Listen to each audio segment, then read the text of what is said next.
Welcome back to the Always Aggressive podcast. I'm Corey Paul alongside head coach Tony Ursland and Tanner Lipsett. Coach, you know, it was looking back at last weekend, it was one of those where, you know, I'm sure no one was happy with the end results. But wrestling being the type of sport it is, 10 individuals go out there and compete. You know, I know there was a lot of good going on and a lot that can still be worked on. Just what first road weekend, we'll talk about COVID travel and all of that down the road here today. But first overall impressions from the duels at Illinois and at Wisconsin.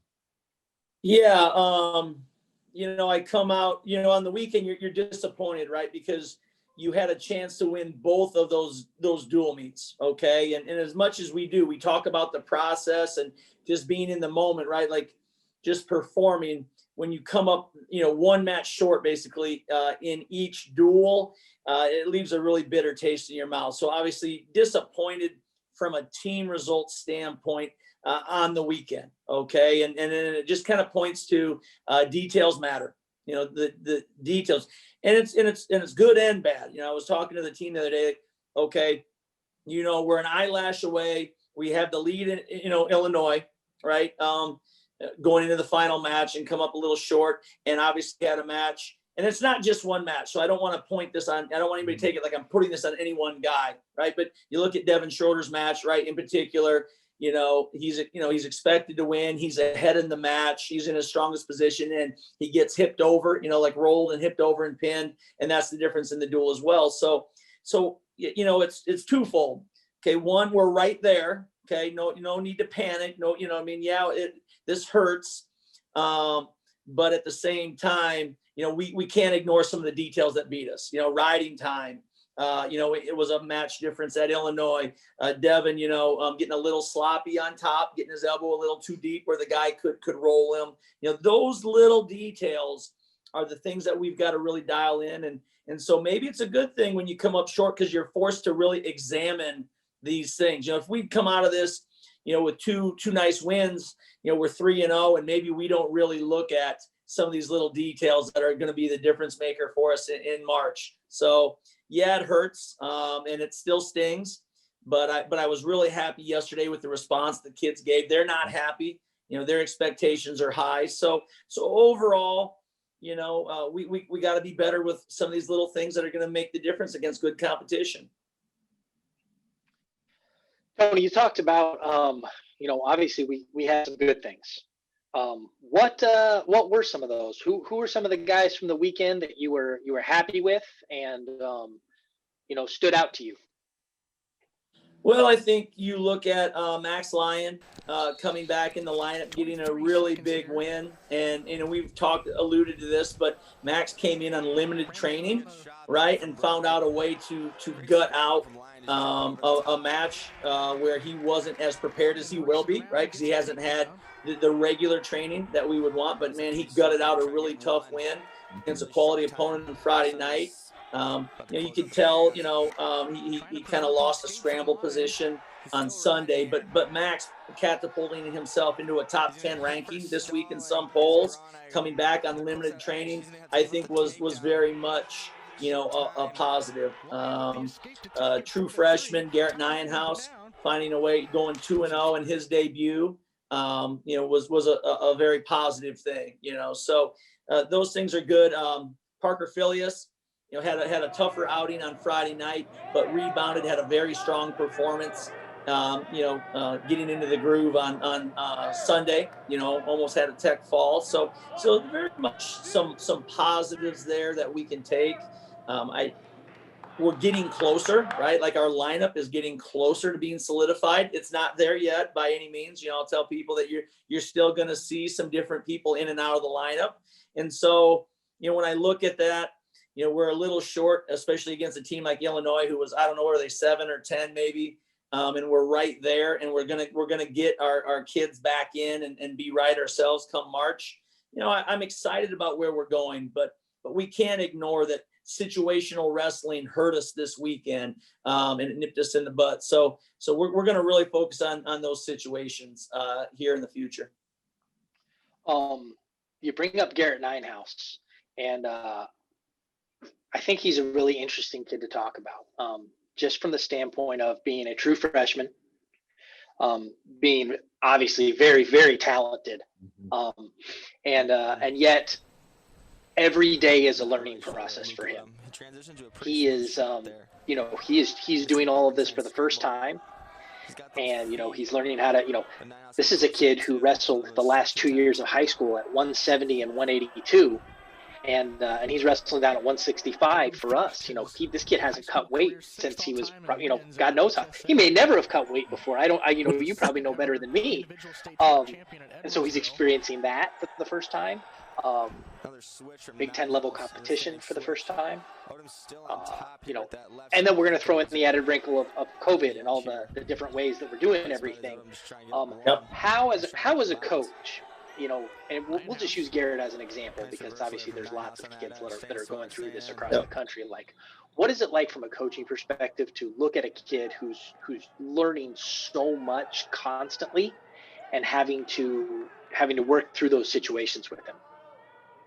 Yeah, it's created a unique challenge, because for us, especially, getting those kids into kind of your culture, your system, how you do things is to me a very important thing. It's a big deal.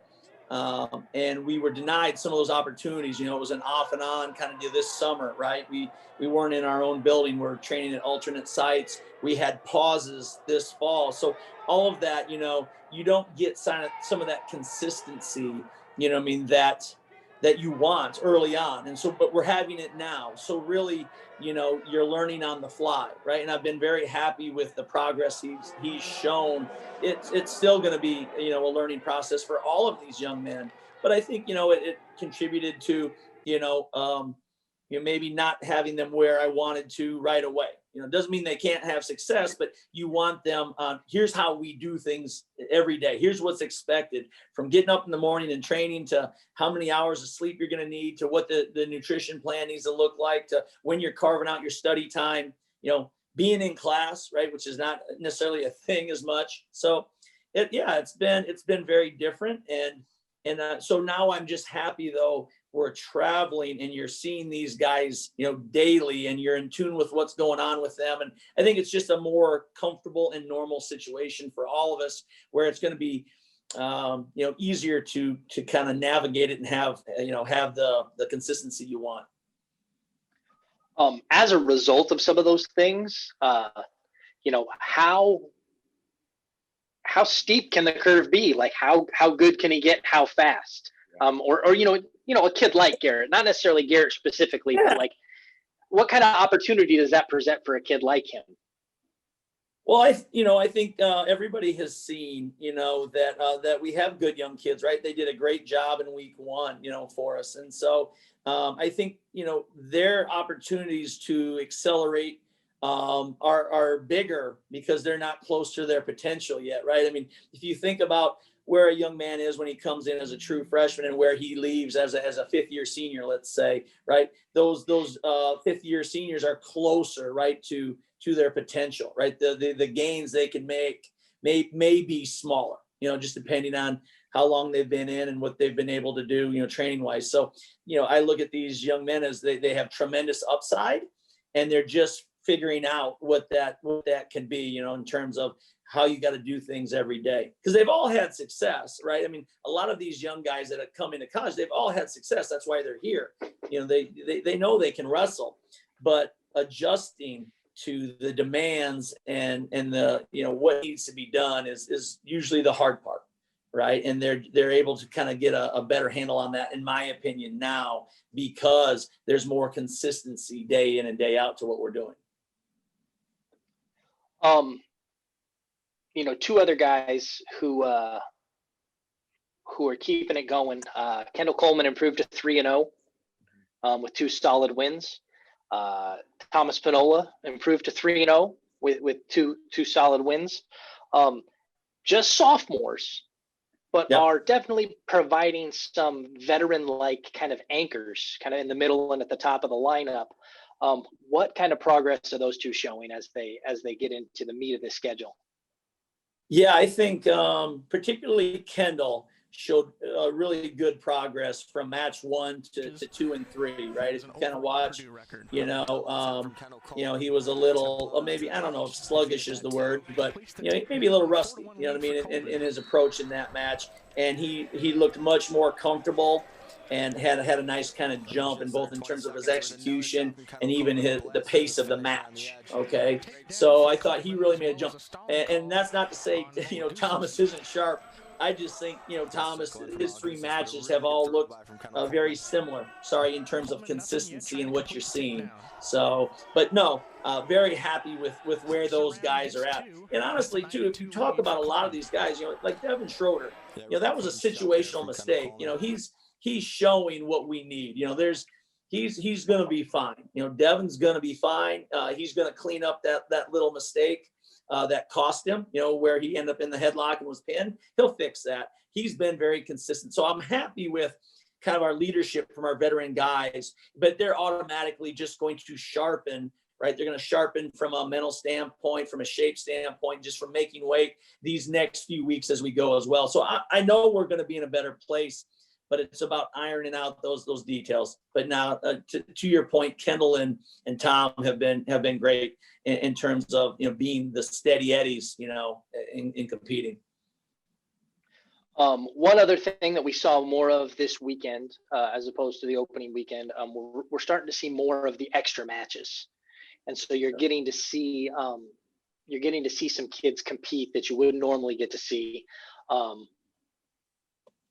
How is that? How has that gone for you? Obviously, in both situations, it was a little disappointing because we'd lost the duel, and now you're transitioning into these extra bouts where these kids are going to compete and get some of that get some of that mat time that is crucial for them. What has that experience been like with sending some of those young kids out there and getting some mat time? Well, I think it's going to be invaluable, right? And it's a positive, as I've said before, all the way around, because these kids, they sacrifice a lot, and now to have a chance to compete, that's their reward, and they need to enjoy it and take advantage of it. And I think by and large our kids have, and it will set us up for the future, whether that's 2 weeks into the future, if they've got to jump in, right, and fill a spot, or next year, right, that experience is going to pay off big, right? They're getting Big Ten competition experience, and that will only help us, right? Experience is always the best teacher. So I'm excited they have the chance to do it. And I know we'll talk more about what this weekend. We're going to have a lot of matches with 3 teams being there. So that it's only a positive for these guys. I think one thing, though, you mentioned, and I was a little disappointed, honestly, in that. And we kind of had our balloon popped, right? When Devin was pinned, and that was a 9-point swing for us, and the duel started to get away. Okay. We need to have better energy. We need to stay focused. Every man has a job to do, right? Yes, it's a team sport, and these guys, they care about each other, right? So they hurt. I know Devin, let's take Devin, for instance. Devin's hurting. He knows he can beat that guy. He knows he can right that ship. He knows, he can do some things to take care of his business, but he's hurting for the team. You know what I mean? He's hurting for the team, and that's great. That's a good thing. He cares about the team and his teammates, and so he's hurting for them. But everybody, still has to understand that when you have an individual job, and when you put your foot on the line, it's time to go, put everything into it that you got. You've worked hard yourself. And so I was a little disappointed that I think our energy was a little bit low through a few of those, just because the guys were like, oh, there went the duel, at the end. So we've got to learn how to flip that back around. Okay. It's just like, at the Nationals, I'll use this situation. This is what I think about anyway. This is what I want the team to understand.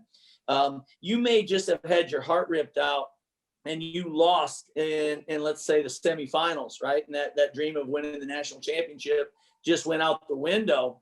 But, you've got to find a way to come back, both for yourself to get third if you can, and for your team, right? Those team points are valuable. And so you've got to learn to put things behind you quickly. We can sit down this week like we have with Devin or anybody else and go through these little technical errors or, where we maybe, messed up execution, so we can do that. But in that moment now is not the time. And I think that's one thing I think we can and should learn from this weekend, where we were right there and we had something taken from us, and you've got to learn how to put it behind quick and go do your job. So that's one thing, again, we need to learn from, and I think we will, and it'll serve us well. Let me jump in here, Coach. Absolutely. One thing that is interesting to point out, I know we've talked in the past, Devin loves being the lid lifter on the meet. He loves getting out there first and going and setting the tone. You guys started at 149 on Sunday at Wisconsin. So by the time it got back around to 125, there were only 2 more matches after that surprising result. And there wasn't a lot of time to make up any ground. I mean, it's almost like, okay, it drives home your point. You know, it's the little things that matter. And those little things are: get your accumulated riding time point, make a 7-point decision, an 8-point major. You know, don't give up that extra point that flips their decision into a major, because you don't know how many times that 1 point or that one result, even though you're ahead in the team score now, it might really matter later. Oh, for sure. I mean, if you look at, and again, like I said, when I talk about these individual matches, that's not to point the finger at any one young man. I want everybody on our team to always understand that we share this collectively, right? This loss. But 2 situations, or 1 situation in each duel, I'll point out. Nate Cummings, we end up getting pinned, right? So that you're giving up 6. It winds up that we go into the final match ahead 1. Okay, so if we could have saved ourselves a couple bonus points there, that makes the difference, right? Or we had lost the match on riding time. I think it was 1:09 riding time at 74. So taking those 9 seconds away in that duel puts a little different situation on the duel. That's why I'm talking about details here and how they matter.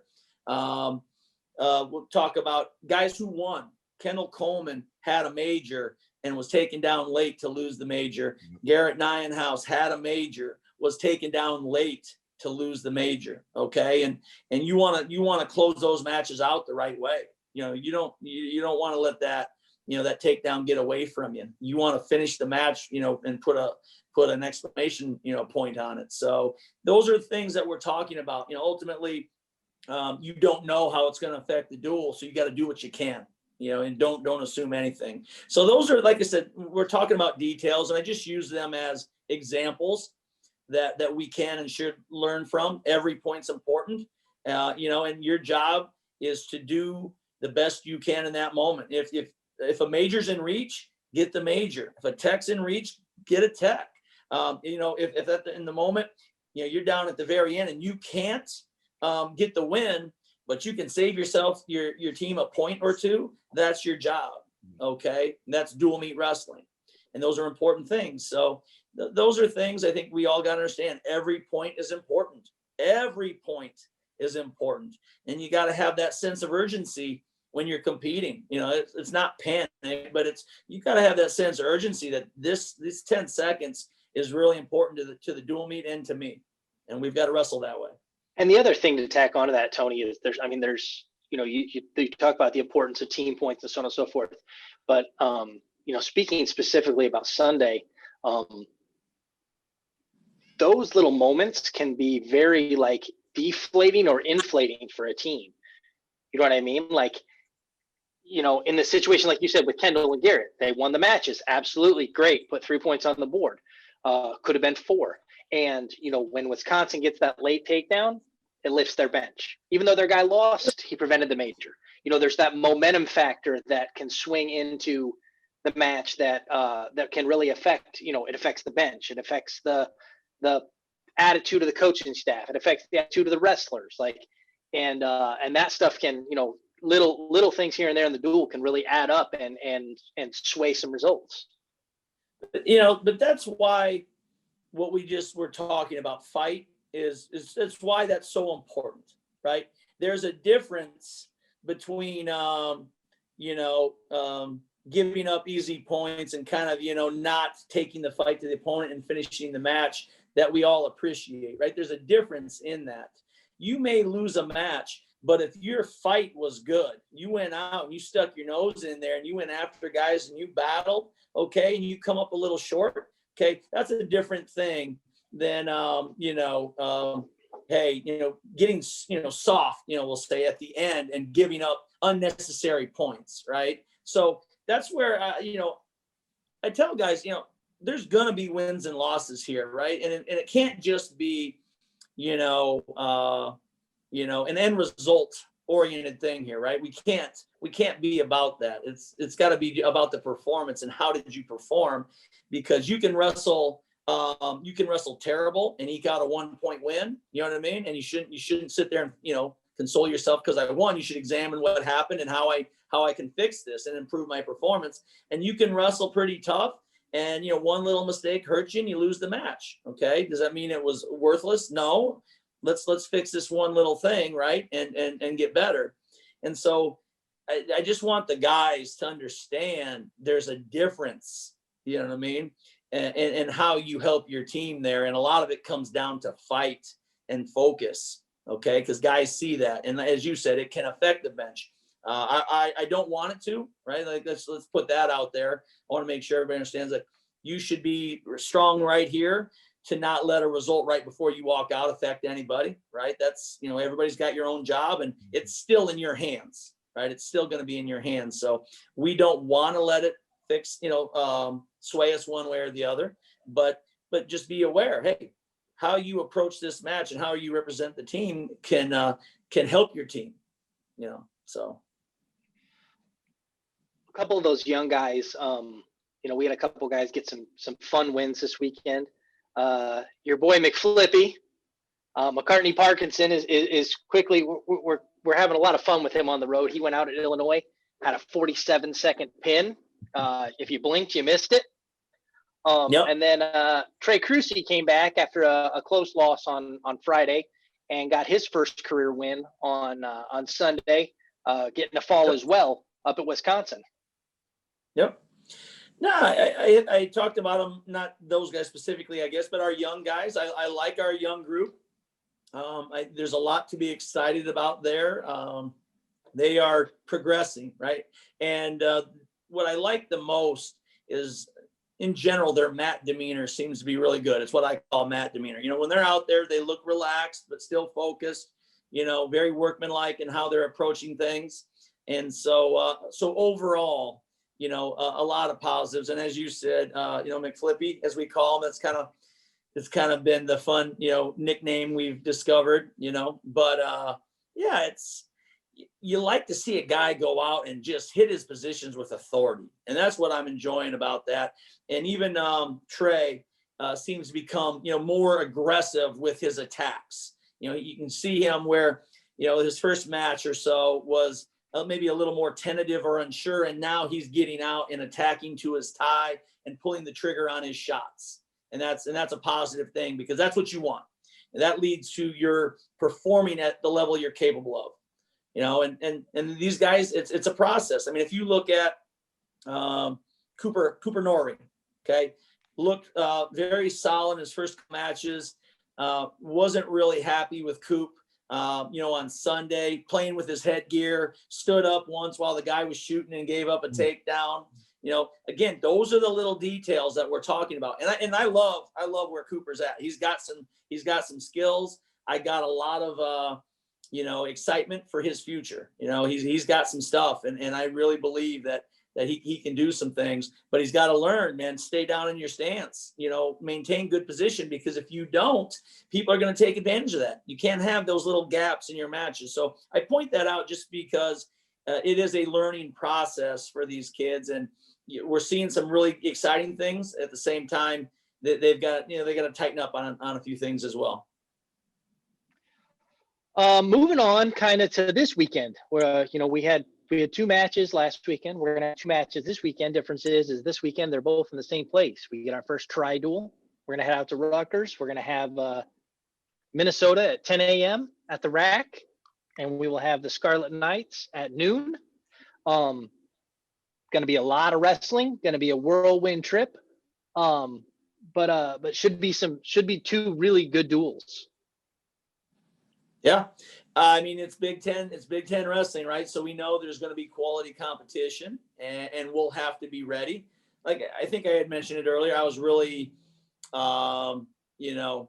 excited yesterday. The guys had a great response. They came in and they were ready to go. So they kicked it off with a strong practice yesterday, very focused. We did a lot of situational things, and their response was a strong one. So I feel good here as we move towards some really good competition this weekend. And again, like you said, it's another first, 2 matches in one day. But as we talked about the schedule maybe a week or 2 ago, I like that progression where we had 1 match that was good. We could evaluate, train. We had a long road trip, right? 4 days on the road, a lot of testing, different places, going through that process. And so I think having 2 matches in a day, we're ready, right? Shape wise, I think we're in shape to go do that. So it's going to be fun. And I think the progression's been the right one for us. Obviously there'll be tons of great matchups in that duel. But as we've alluded to, with COVID and injuries and some other things going on, we've slowly seen some guys come back. We got Parker and Max back last weekend. Jamarcus Grant jumped into the lineup last weekend. Could see a few more faces this weekend. Young guy Jake Rundell and upperclassman Griffin Perriott. How exciting is it to see some of those guys get closer to competition and get closer to a point where they can get back on the mat? Yeah, no, it's good, right? I mean, it adds to our lineup, and it adds to developing these guys. Okay, I mean, we'll have some interesting situations, right? Because we had Alec White, who made his way back, was not in the first duel as well, and had action this weekend, right? So that's a positive. Alex is an upperclassman who's certainly capable, and then you add Griffin Perriott there. So we've got some opportunities with some upperclassmen and some talented kids to really see how they're doing and where they're at. As like I said, we move into February. So I'm excited there that we've got some good options and some strong kids, and we'll see kind of where they're at. Okay, much like we were going to see where Max was at and where Parker was at, from one match to the next, it'll be the same thing. To see, what kind of a jump Alec White makes, from the first weekend being back, and now, this weekend. Griffin, his first time in, obviously we want to get him a match or 2 so we can see kind of where he's at. Jake Rundell, you mentioned, true freshman, is going to be in for us and helping. And so, yeah, it's exciting. We're getting closer, I think, to what our lineup could and should be probably. One thing, Corey and I talked about this a little bit before we got on here, and I'm really curious to hear. I know what my takes are on some of this stuff. I'm curious to hear where you land. This year, as we've talked about at length, it's brought about some interesting challenges. Different situations. We had our first weekend on the road. We had our first weekend dealing with COVID protocols at other people's venues. Yep. How do you feel like, I guess, that went, and how do you feel like it affected the team in regards to, not being able to behave normally, not being able to do the normal things we do when we're on the road?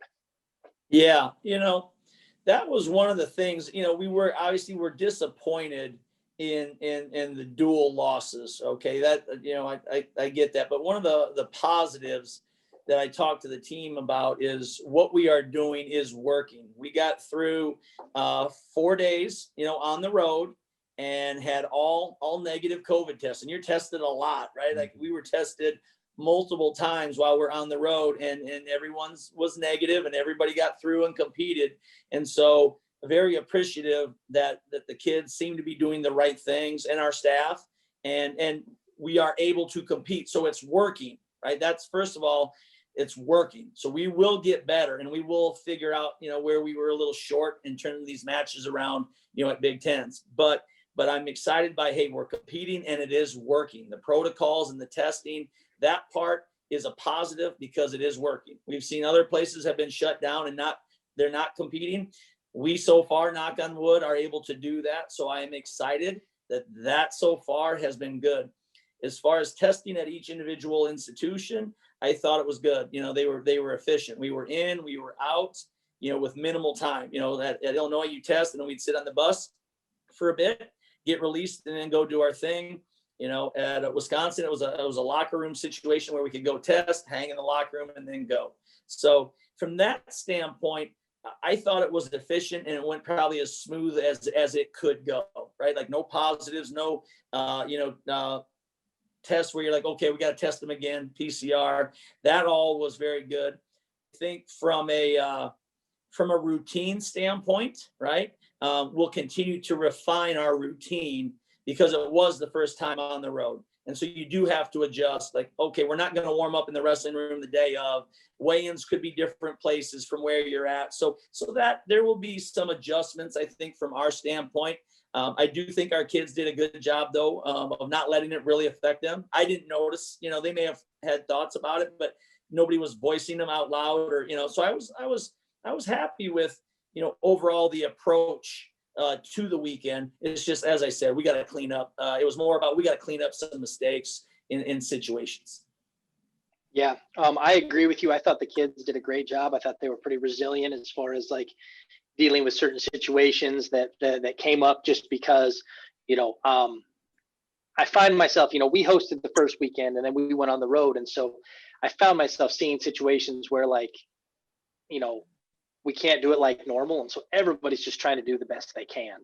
And they're, sometimes, as Tony, you run into often, and I'm one of these people. So there's a lot of people out there that don't understand wrestling, and they don't understand some of the quirks and the procedures and the timing and, weight cuts and scales and so on and so forth. And so, I found myself getting into situations where we were trying to like educate people in addition to, still get our guys ready for the matches. But I thought, everybody's doing the best they can, and we're gonna go to Rutgers, and we're gonna try and do it there. I know we've been working closely with their people. Joe Pollard's been great about being in contact and letting us know what's what and who's who and where we're going to be. I'm excited about how structured they've been, and I think it's going to be a good trip out to Rutgers. But overall, I thought the kids were pretty resilient, and we're adjusting to the new things. It'll be funny to see like how it continues to go forward as far as, we're going to have to do this at Big Tens. We're going to have to do this at Nationals, and how it's going to, how they're going to handle these little situations and medical situations and testing situations to try to get us all to the finish line. And that's the goal here, right? I mean, we had a Big Ten coaches meeting yesterday, and that was literally, we have a couple programs that are not competing right now, right? Penn State has missed a few dual meets. I think they're going to be coming back here shortly. I don't know for sure, but, and then you have Michigan. It was well documented, right, with ESPN that they're taking a 2-week pause. And so now yesterday we were on a call about, how do we determine the Big Ten champion as well? Just making sure that we're all on the same, because, you saw how things have happened in football. And so we want to make sure from a coaching standpoint, okay, if these situations or scenarios play out and one team maybe has a lot of duels and one team only has half the duels, what's acceptable to us as coaches for determining the champion and stuff like that. And I think still the overwhelming thought of the coaches is the most important thing to us is to get to Big Tens and Nationals. Okay. I've talked that 4 matches is kind of the metric we're using this year. So it's just everybody wants to get their kids the 4 matches and get to Big Tens and get to Nationals. Certainly, we're all very competitive people, and so, yes, winning the conference dual championship is still a thing. I would not say that has lost any meaning. It's still very important, and people are going to slug it out and fight tooth and nail to get there. But I think everybody's, the overwhelming sentiment is let's get these kids the opportunity to be at Big Tens and then the national championships. And that was always our goal since we came into this season with COVID. So it's, we'll make adjustments, depending on what happens with Michigan or Penn State or, who knows. I'm going to knock on wood and hope it's never us. But but I feel good that, we've got so far 3 matches. We're going to get a couple more this weekend. So if most of our guys are, have that 4-match metric, then I feel a lot better. I'll rest easier that we've met one of the kind of parameters that we need to. That's the first hurdle, to get to the national championships. Perspective has never been more important than it is this year. That's for sure. Yeah. For sure. I would just say, right, like, because I don't want to. I mean, we could have been, like I said, we flipped 1 match each duel. We're 3-0, right? And we're 3-0, and we're really excited. Like, we're still, have a chance, maybe on the Big Ten dual championships. Not that you don't, but you have teams undefeated, and that looks to be where things are going. So, that's part of it. But like I said, it's you want to help these kids realize, some of their dreams. And I talked to the kids yesterday. You see Michigan, the student athletes, you feel bad. You see statements come out from them. Hey, we want to play. It's important. We need to do this. And you really feel bad for them. But you also understand, I guess I, as a coach, maybe my perspective is I also understand the hurdles that these universities have put forth to get to this point too, right? When you think of the money invested in testing, as well as, if a young man tests positive, you have to go through all of these exams and EKG tests and blood work and all. So there's a huge price being paid by everyone to get these kids to the mat. And I don't want our young men to feel like that everybody isn't behind them. Certainly everybody is at Purdue. I'm speaking for Purdue, so just feel thankful. This is where we're at, and it is working, right? Like, what we're doing is working, as I said. So that perspective, I think, is really important this year.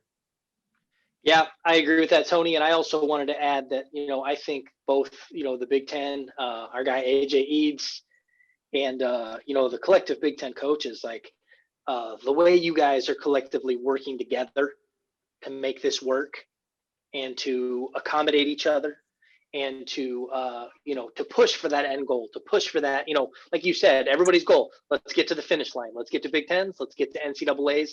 Let's make this season happen. And, we had our call yesterday with Coach Eggum and Coach Goodale for the try this weekend. And then, you had your Big Ten coaches call.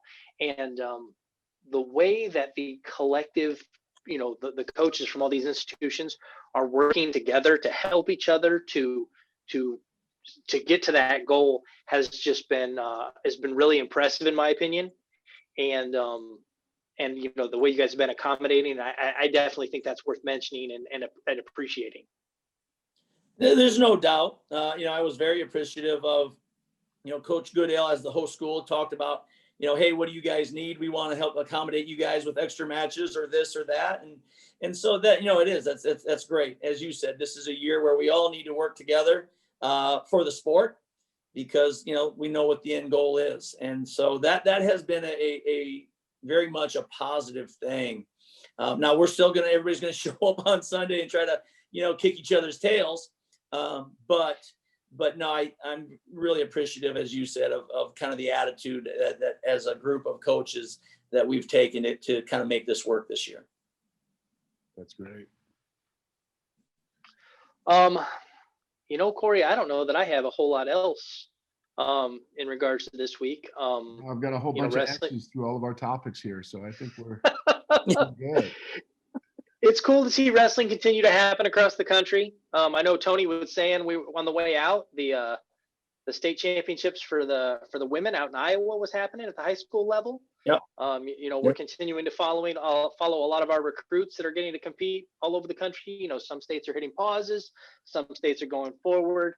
So being in contact with those guys, our commits, both Dustin Norris and Ben Venadia are continuing to have success over in Ohio, while our guy Stony Bull is on hold up in Michigan. He hasn't been able to go yet. So keeping tabs on those guys. Yeah, I was sorry to interrupt there, but no, by all means. Tough situation for Stoney. I give him a shout out, because I know my man really wants to compete, and he just he'll hang in there, and I know he'll be ready. But yeah, these are the things that these young men are going through, and that's why we feel blessed to compete here. I'm sure Ben and Dustin will tell you they feel blessed to compete, and we certainly hope and look forward to Stoney hitting the mat for his season this year, and he can finish his high school career the way he deserves to. So yeah, I think that's great that you brought that up, and we can talk about those guys. I know the Yeah, state just finished their high school football championships, so they're since they got through that, hopefully that'll give them the impetus to get through the rest of sports as well. I sure hope so. But we continue to wish our best to all the high school guys out there that we talk to and we can't necessarily talk about. And continue to wish you guys well as you compete in your high school seasons. No doubt. Wish you guys well this weekend out of New Jersey. Couple of great duels. Can't wait to see those matchups. Can't wait to see the 157 match versus Minnesota. That should be a dandy. Our guy KC keeps representing for the Boilermakers. So good luck. Travel safely, and we'll catch you back here next week. Till then, Boiler up.